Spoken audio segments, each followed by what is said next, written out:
Vamos continuar nosso estudo em Filipenses capítulo 4.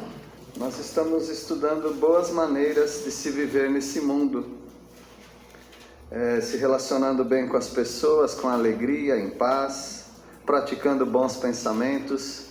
Parece uma coisa até de pensamento positivo, parece algo de meditação transcendental, meditação que leva uma pessoa do nada para o nada, mas não é nada disso, tá bom?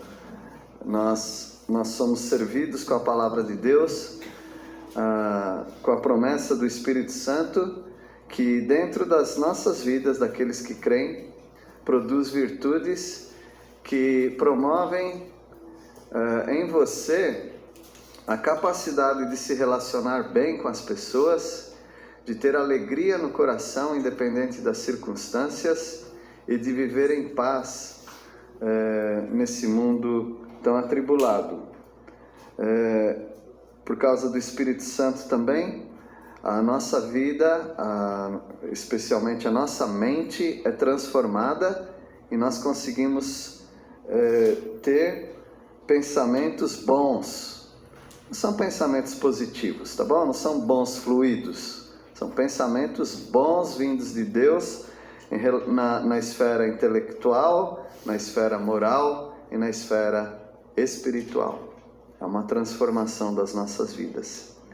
E terminando esse texto, vamos falar de dinheiro, contentando-se com o suprimento dado por Deus e aprendendo a contribuir. Eu gosto quando aparecem esses textos de finança na Bíblia, como a gente estuda numa sequência dos textos. Então, quando aparece esse texto, eu acho muito bom, porque normalmente eu não sou a pessoa para falar de dinheiro, eu fujo desse assunto, né? Mas quando aparece, nós podemos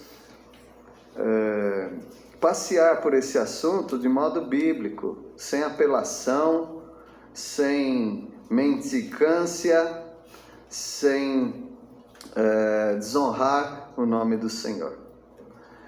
Eu não cheguei e estou muito longe de chegar ao testemunho do irmão George Miller, mas o irmão George Miller é uma pessoa que chega a nos envergonhar da honestidade como ele lidou com o dinheiro.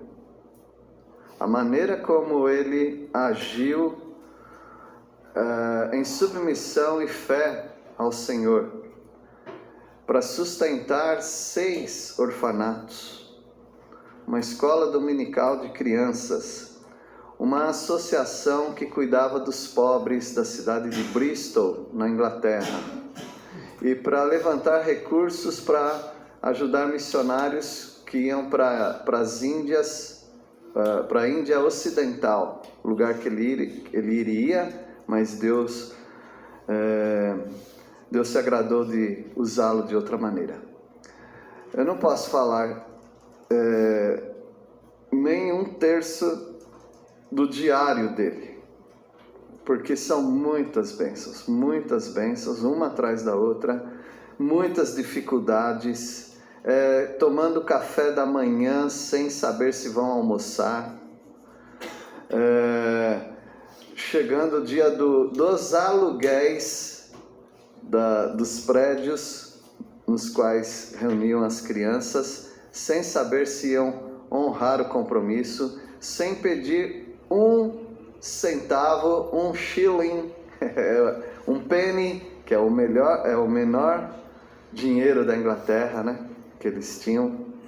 Ele não pedia nada para ninguém. Ele nem mesmo falava das necessidades que ele tinha. Ele simplesmente orava e esperava. E Deus fez tantas maravilhas. Os funcionários chegavam a dar ofertas do salário deles para a obra de Deus. Ele disse que ele sente que ele desonrou o Senhor na oração 2 vezes. Se eu lembrar, eu falo até o final, tá? Mas 2 vezes ele falhou na oração. E para aqueles que são acostumados com essa biografia do George Miller, você falar que ele falhou na oração é uma coisa muito séria, porque o George Miller, ele chegava a orar para a neblina na Inglaterra desaparecer em alguns minutos, e a neblina desaparecia. Então, um homem desse dizer que ele falhou 2 vezes na oração é uma coisa extraordinária. E a falha dele tem sido recorrente nas nossas vidas. E para ele aquilo foi muito sério. Agora ninguém vai prestar atenção na mensagem, mas vamos lá. Contentando-se com o suprimento dado por Deus. Essa é uma palavra para os missionários. Aqui tem várias pessoas que já viveram ou vivem de ofertas, de auxílio. Mas todos aqui vivem na dependência do Senhor. Ah, você vive de ofertas, eu não. Você vive do que então? Eu vivo do meu trabalho. O seu trabalho é o quê? Lembra que nós cantamos? Eu pertenço a quem? Eu pertenço ao Senhor. Então o seu trabalho pertence ao Senhor também. O seu suprimento pertence ao Senhor. Você vive da mesma maneira que eu e que muitos obreiros. Você vive dependendo do Senhor. E esse é um texto muito profundo, porque fala de um apóstolo Paulo que vive 2 realidades. Ele vive a realidade de receber ofertas e a realidade de ofertar. Alguns só vão viver a realidade de ofertar. E aqueles que vivem de ofertas precisam seriamente pensar em ofertar também. Como os levitas que recebiam o dízimo e davam do dízimo. Era chamado dízimo dos dízimos. Eles recebiam, eles também ofertavam. A igreja do Senhor Jesus Cristo funciona através de ofertas. A igreja e a obra do Senhor Jesus Cristo funciona através de ofertas. E se nós não entendermos isso, nós vamos mal compreender o assunto e achar que na igreja tem uns poucos que exploram os outros. Mas não é assim que é a obra do Senhor. Então, um obreiro precisa se alegrar com qualquer ajuda que recebe da igreja. Um obreiro precisa se alegrar com qualquer ajuda. Dizemos, né, que um religioso, um sacerdote ou um pastor, um obreiro, ele não recebe um salário da igreja. Ele recebe uma prebenda. Então, essa é uma terminologia reservada para essas pessoas que vivem das ofertas. E a prebenda, ela não é um salário rígido, mas ela é uma oferta. Eu dou graças ao Senhor porque eu recebo a oferta dos irmãos e fico até mal acostumado, porque eu recebo sempre o mesmo e é quase como se eu pudesse contar com aquilo. Mas eu tenho plena convicção de que a igreja está me ofertando, por eu estar transmitindo uma bênção espiritual que é a palavra de Deus. Os irmãos estão praticando o que Gálatas 6 diz, estão retribuindo com bens materiais, mas é bênção. Se um obreiro não olhar dessa maneira, ele se torna um funcionário, e ele se torna também uma pessoa que reivindica os seus direitos. Mas um obreiro precisa pensar: eu sirvo ao Senhor, e ao servir ao Senhor, eu sou como um boi que com as patas pisa as espigas de trigo, que vão quebrando e vão debulhando. E enquanto eu estou pisando, o meu focinho não está com a focinheira, está solto, para eu também pegar uns bocados. Então é assim que funciona na obra de Deus, e os obreiros precisam ter esse pensamento. Então eles devem se alegrar com qualquer ajuda que recebem da igreja e na obra de Deus. Versículo 10. Alegrei-me sobremaneira no Senhor, porque agora, uma vez mais, renovaste a meu favor o vosso cuidado, o qual também já tinhais antes, mas vos faltava o quê? Oportunidade. O apóstolo Paulo está preso e ele recebe ofertas também, mesmo prisioneiro. E o apóstolo Paulo precisa dessas ofertas. Ele trabalhou em alguns lugares. Ele trabalhou em Corinto para dar exemplo por uma circunstância, trabalhou em Tessalônica e trabalhou em Éfeso, fazendo aquilo que ele sabia fazer profissionalmente, que era tendas de acampamento, banheiro ecológico, essas coisas. Então o apóstolo Paulo trabalhou em alguns lugares, mas não dava para ficar trabalhando e pregando, estudando a palavra de Deus. Então ele precisou de ofertas também. E esses irmãos da Macedônia, eles ajudavam o apóstolo Paulo. Só que não foi uma vez só que ele recebeu a oferta deles. Já era comum ele receber oferta deles, tanto agora como antes, mas ele diz aqui que faltou, em algum momento faltou oportunidade para eles fazerem isso. Eu não sei exatamente o que aconteceu, porque as coisas também não eram fáceis, né, para se obter dinheiro vivo. Hoje ninguém anda com dinheiro quase, né? Quase ninguém anda com dinheiro. É o dinheiro de plástico, agora não é nem mais de plástico, é digital, né? Então as pessoas vão jogando dinheiro para cá, dinheiro para lá, mas cadê o dinheiro? Ninguém vê o dinheiro. Então é muito fácil, muito rápido. Mas na época do apóstolo Paulo, alguém precisava levar em espécie o dinheiro, as moedas, né?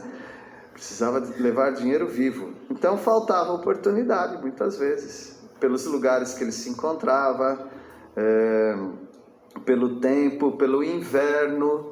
O inverno prejudicava muito pessoas para levarem uma remessa de dinheiro.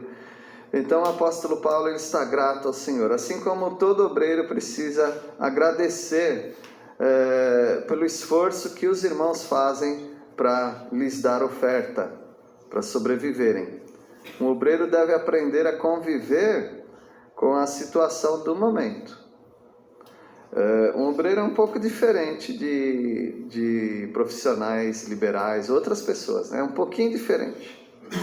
Então ele precisa saber que hoje ele pode ter aquilo, mas pode ser que ele não tenha mais no momento. E pode ser que ele receba bem mais. E talvez ele tenha que pensar em administrar, porque pode faltar na frente. Então um servo do Senhor, ele vive o momento.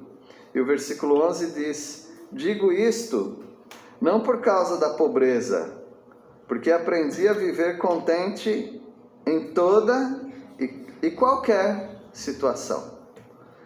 Então o apóstolo Paulo era uma pessoa flexível na questão de expectativa. Ele não era do tipo, se der eu pago, se não der eu não pago. Porque tem pessoas que são flexíveis assim também, né? Mas não é esse tipo de flexibilidade.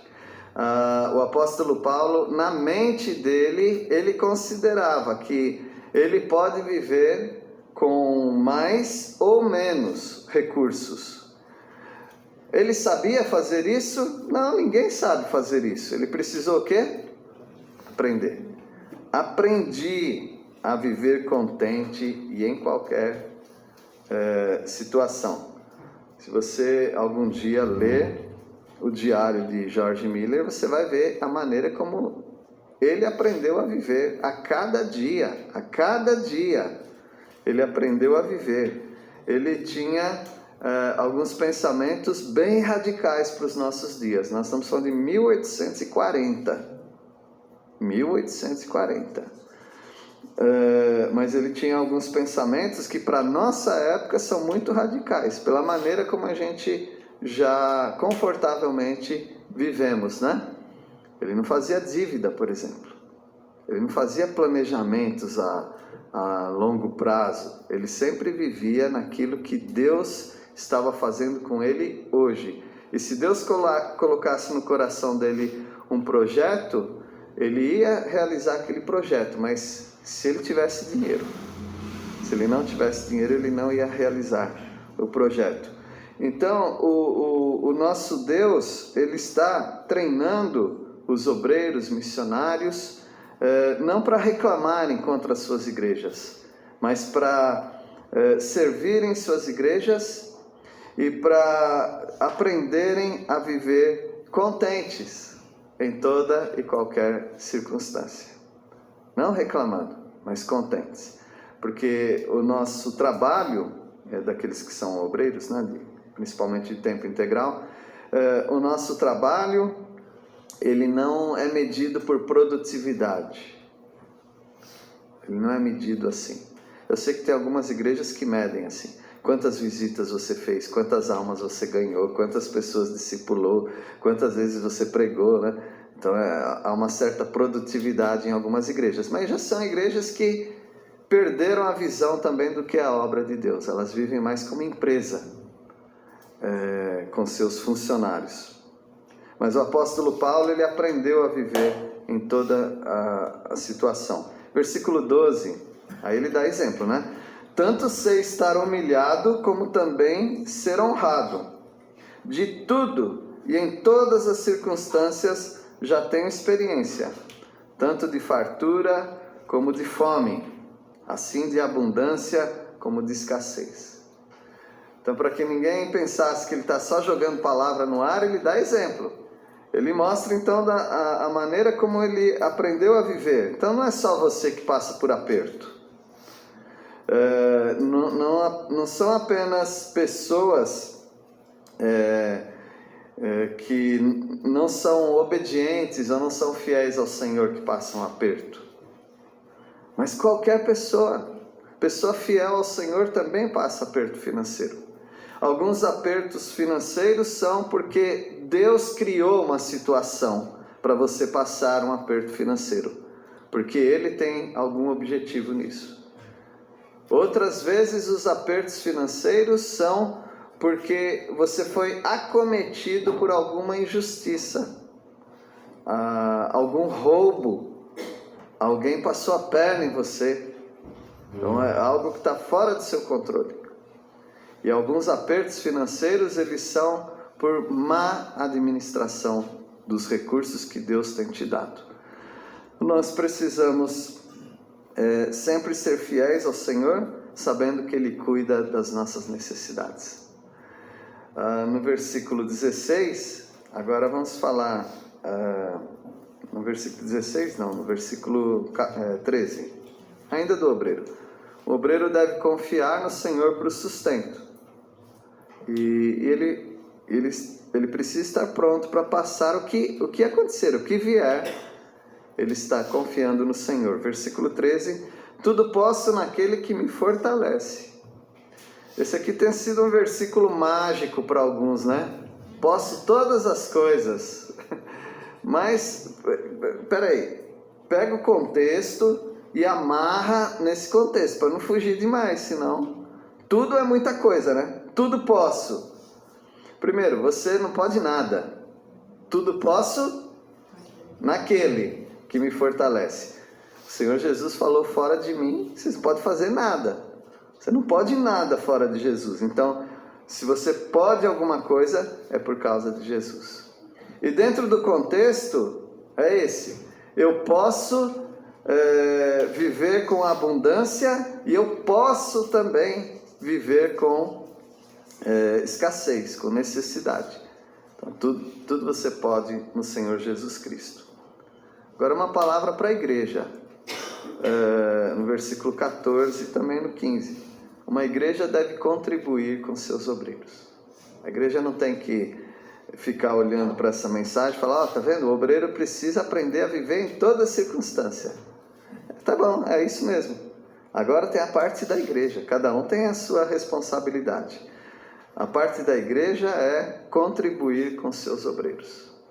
Claro que é segundo a medida que Deus tem dado para cada um. Ninguém dá o que não tem, mas só dá o que tem, o que possui. Versículo 14: Todavia fizestes bem, associando-vos na minha tribulação. Paulo falando para aquela igreja de Filipe: vocês estão fazendo bem, se associando, ou seja, coletando dinheiro aí para me ajudar nas minhas dificuldades. Então o apóstolo Paulo é grato e ele reconhece que a igreja está fazendo corretamente.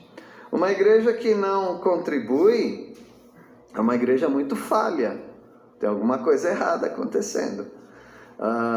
Pessoas individuais que não contribuem têm alguma falha. Uma falha de caráter, uma falha espiritual ou uma falha financeira mesmo. Falando de George Miller, uma irmã veio com um envelope com uma quantia, uma boa quantia inclusive, mas ele conhecia que ela estava em dívida e ele devolveu para ela. Pessoas em dívida não devem contribuir na obra do Senhor. Então algumas pessoas elas tentam administrar as suas dívidas, né? Bom, se você tem muita coisa para pagar, alguma coisa eu não vou pagar. Então eu vou ter que priorizar o que eu vou pagar. Mas algumas pessoas, talvez, para que Deus fique com dó delas, elas falam: eu vou sacrificar outras coisas que eu tenho para pagar e eu vou dar para Deus. Aí o que Deus vai fazer? Ele vai preencher os buracos das minhas dívidas. Então, algumas pessoas angariam com Deus dessa maneira. Mas o George Miller não quis nem saber. Falou: pessoas com dívida não devem contribuir na obra do Senhor. Isso é bem sério, irmãos. Isso é bem sério, porque se você está endividado aí com algumas coisas, meio enrolado com dinheiro, você não deve contribuir na igreja. E se você não contribuir na igreja, você vai ficar triste.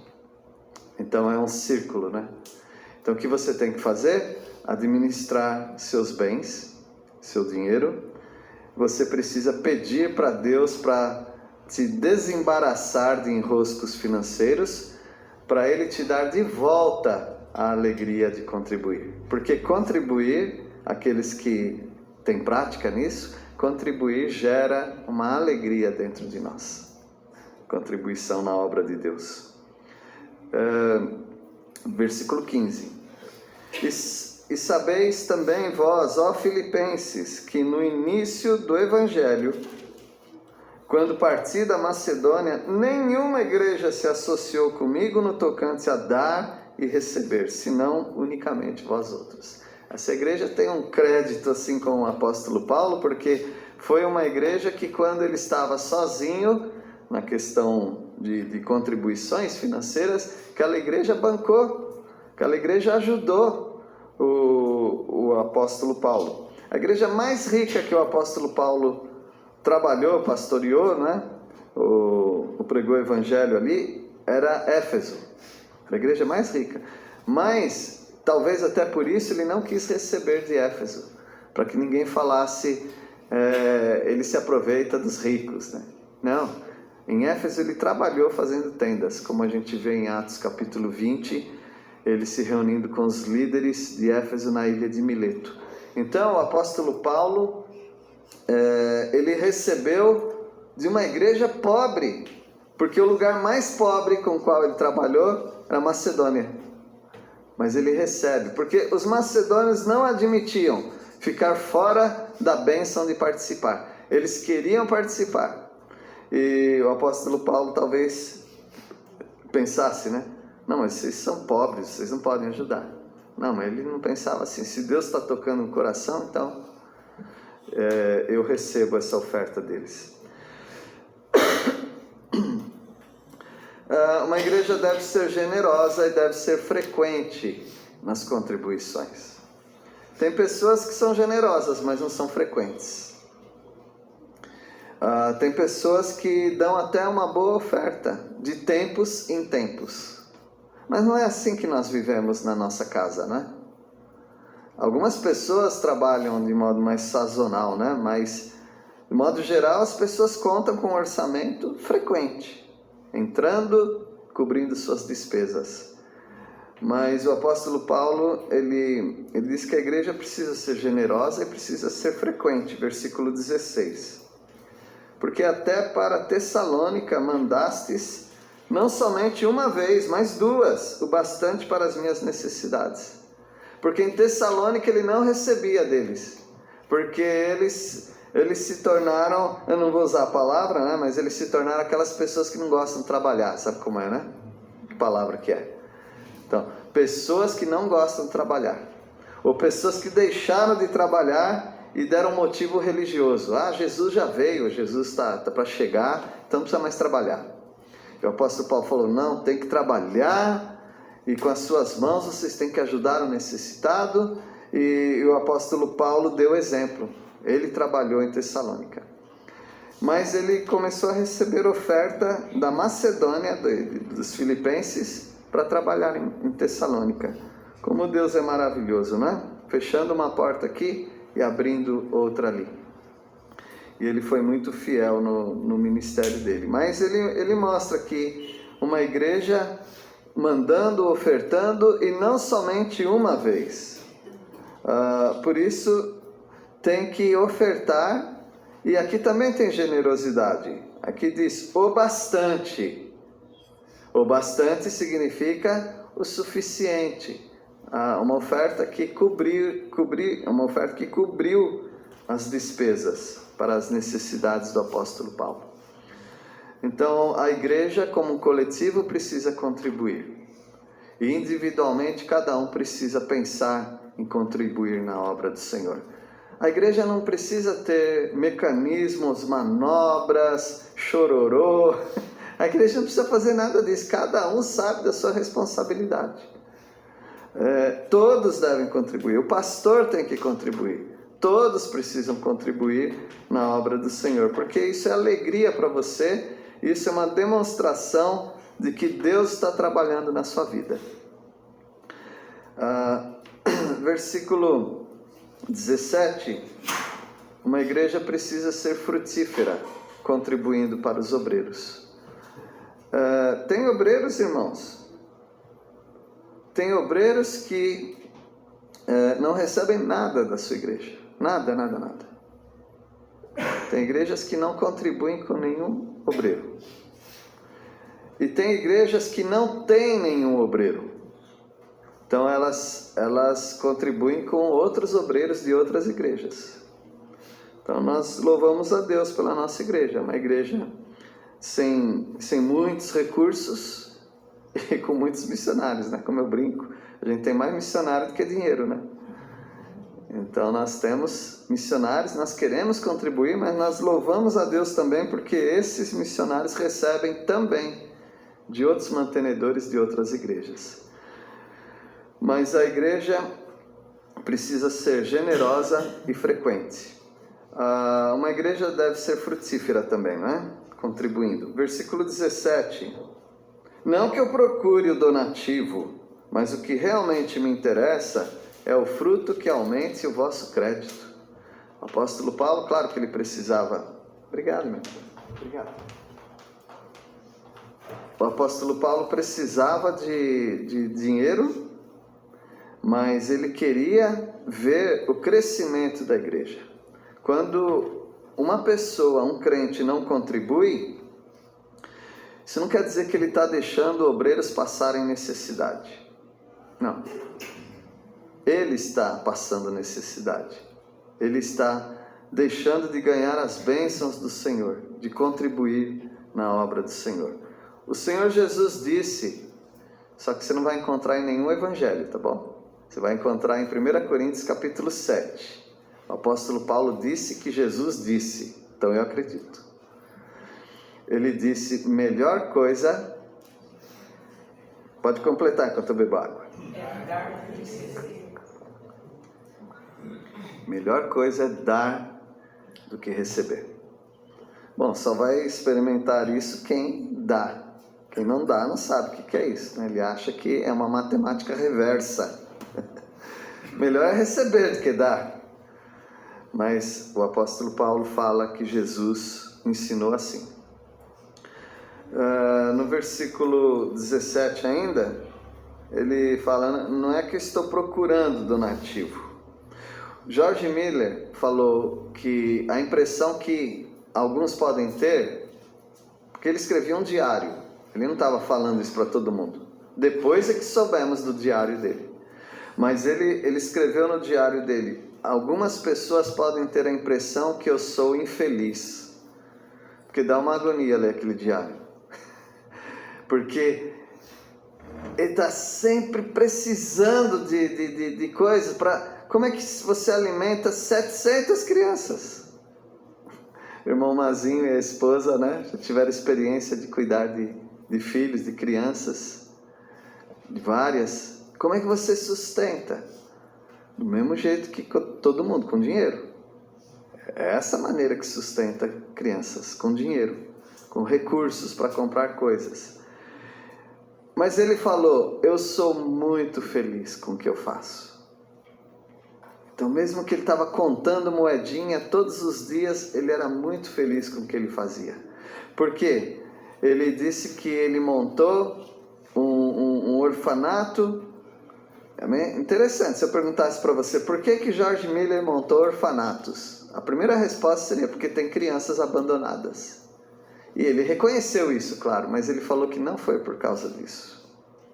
Ele falou que o desejo que Deus colocou no coração dele para montar o primeiro, segundo, terceiro, até o sexto orfanato foi para que a igreja visse que Deus supre. Ele queria mostrar que Deus supre as necessidades. E ele foi um grande exemplo para isso. Então Paulo, ele não estava procurando donativo, dinheiro, mas o que interessava era o crescimento dos crentes. Porque se uma igreja, de repente, começa a diminuir, despencar ofertas numa igreja, então ali está acontecendo alguma coisa. É um sintoma, sempre é um sintoma quando as ofertas de uma igreja ou de uma organização assim começam a despencar. Será que as pessoas estão desempregadas? Será que as pessoas estão mais mundanas do que espirituais? Será que as pessoas estão insatisfeitas e elas estão dando um voto de protesto, retendo o dinheiro? Então, quando a igreja contribui, isso quer dizer que o fruto está aumentando e dando crédito para essa igreja. Essa igreja está fazendo aquilo que Deus quer que faça.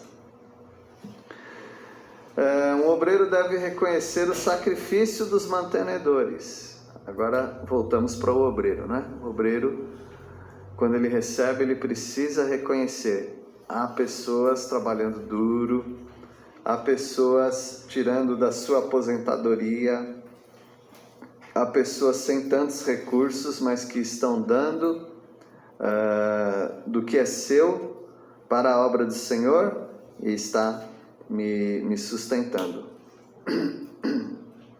Versículo 18. Recebi tudo e tenho abundância.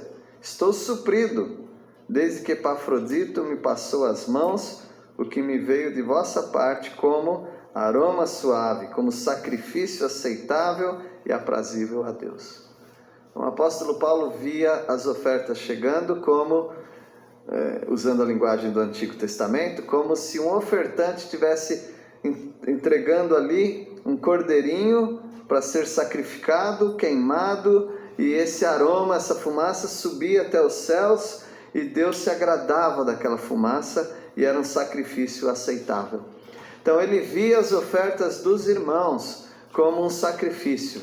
Eles estão se doando, eles estão se dando para a obra do Senhor. Eles estão dando daquilo que é deles, Todo mundo já ouviu aquela história daquela criança, né, que quando eles estavam levantando as ofertas, minha esposa e eu, minha filha, nós estivemos na África. E é uma coisa impressionante, só tem igreja grande lá. Impressionante como que é o momento do ofertório. Eles fazem 2 ou 3 filas na igreja e eles vêm dançando, cantando, se alegrando e colocando suas ofertas nas bacias. E num canto também tem um lugar onde eles deixam mamão, banana, mandioca, um monte de frutas. Tem missionário que vai nas igrejas e vai com... Normalmente eles usam picape, né? Caminhonete. Vai abarrotado, cheio. E não dá para eles, né? Então, eles vão ter que distribuir para outras pessoas. E pessoas que passam por muitas necessidades. Mas é o desejo de se dar. E numa dessas igrejas, no momento do ofertório, um menino veio e entrou dentro do cesto. Perguntar: o que você está fazendo dentro do cesto? Estou dando a minha oferta. A oferta era ele mesmo, para o Senhor. Então, se você não se der para o Senhor em primeiro lugar, então a sua oferta não é como um sacrifício vivo, é só dinheiro. Mas se você se entregar para o Senhor generosamente, para o Senhor em primeiro lugar, então a sua oferta sejam 2 moedinhas, 2 dracmas. Vai ser como um aroma suave ao Senhor. E uma igreja deve confiar que sempre será suprida. E jamais uma igreja deve pensar que os missionários são um peso. Uma vez eu conversei com uma família, eu era jovem, eu estava pensando de ir para ingressar na obra missionária, na obra de Deus. E alguém que tinha um missionário na família, ele falou assim: você precisa ver a despesa que um missionário dá para uma família. Então foi uma palavra tão negativa para mim, aquilo lá, né? Aí eu comecei a pensar, e eu vou ser um peso para as pessoas, né? Mas a igreja não deve pensar assim. Missionário não é peso, meus irmãos, né? Tem uma história que produziu uma música que talvez alguns de vocês conhecem, do Vietnã, de um menino carregando outro menino nas costas, né? E aí as pessoas na guerra, né, fugindo lá da aldeia, e as pessoas falaram: é muito pesado para você. E ele falou: não, ele não é um peso, ele é meu irmão. Então ele é meu irmão. Tem até uma música bonita disso daí, bem famosa. Então, meus irmãos, missionário é a nossa família. Missionário é o nosso troféu. Missionário é a coroa, é a glória de uma igreja, é falar: esse é o meu missionário, é da minha igreja. E nós temos 6, com os agregados dá 10, uma bênção, né? Nós não abrimos mão disso. E assim que a igreja precisa pensar. Veja o versículo 19, o apóstolo Paulo falando para a igreja. Os missionários, eles usam muito isso aqui para eles mesmos, mas não está falando do missionário, está falando da igreja, a igreja que contribui com o missionário. E o meu Deus, segundo a sua riqueza em glória, há de suprir em Cristo Jesus cada uma de vossas necessidades. Essa é a promessa do Senhor, não é para o missionário, é para a igreja. Essa palavra aqui é para a igreja que contribui com o missionário. O Deus que é rico, não é, em glória, vai suprir para a igreja cada uma das necessidades da igreja. Eu creio nisso, os irmãos creem? Então nós precisamos ser generosos e frequentes e não olharmos os missionários como um peso, mas como nossa família, como aqueles que são dos nossos.